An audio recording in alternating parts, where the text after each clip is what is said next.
আরেকটা মনে পড়ছে, এটা কইলে চা রাজায় ঘোষণা দিছে সাইড বউ রাজার কয় বউ মা কথা কেন কয় বউ সাইড বউ এর ঘোষণা দিছে আই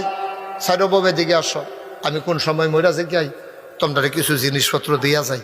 সাইড বউ আইয়া খেয়ে রইছে পরে রাজায় কয় যে এই রুমের ভিতরে যা আছে রাজার খাস কামরা সন্দুক টন্দুক দলিল মলিল সোনা দানা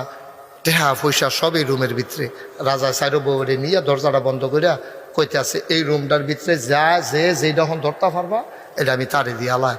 এখন বড় বউ দৌড় দিয়ে গিয়া দলিলের ফটলার হাতে দিয়ে আনতে দিয়ে ধরে বইয়া রয়েছে। দলিলটা যদি আল্লাহ করে লইয়ে লইতাম পারি তো পাত্র তো আর কেউ থাকতো না সব দিন আমরা তো এই কথা মনে করে বেরিয়ে গিয়া দলিল দিয়ে আনজা দিয়া ধরছে। আরেক বউ দৌড় দিয়া গিয়া সেটা ওই স্বর্ণের যে ইয়ারা এটারে সন্দুকটার আনজাতে ধরে রয়েছে। আরেক বউ দৌড় দিয়ে গিয়া সেটা মণিমুক্তা যেটাতে রাখছে এটারে গিয়া সেটা আনজা দিয়া ধরছে ওই টেহা পয়সা যেটা রাখছে। তো এক বেরিয়ে ধরছে দলিল, আরেক বেরিয়ে ধরছে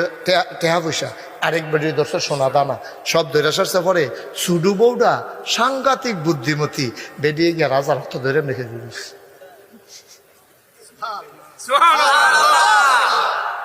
জাকির কি তার কোন লাগবে হেন তো ধুম ধরে বইয়া রয়েছে কীর্তন ডিব্বা জম কিতা কোন লাগবে হেন তিন বউয়ের তিন ডাঞ্জা দিয়া দুইটা রাখছে আর ছোট বউয়ের রাজার হাতে ধরে পিছিয়ে দেখে খেলে দিচ্ছে। রাজবর্ষকে বেহতারে না তুমি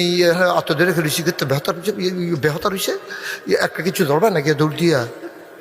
বেরিয়া কান্দা দিছে ডাক দিয়া আসলটা দৌড়া লাইছি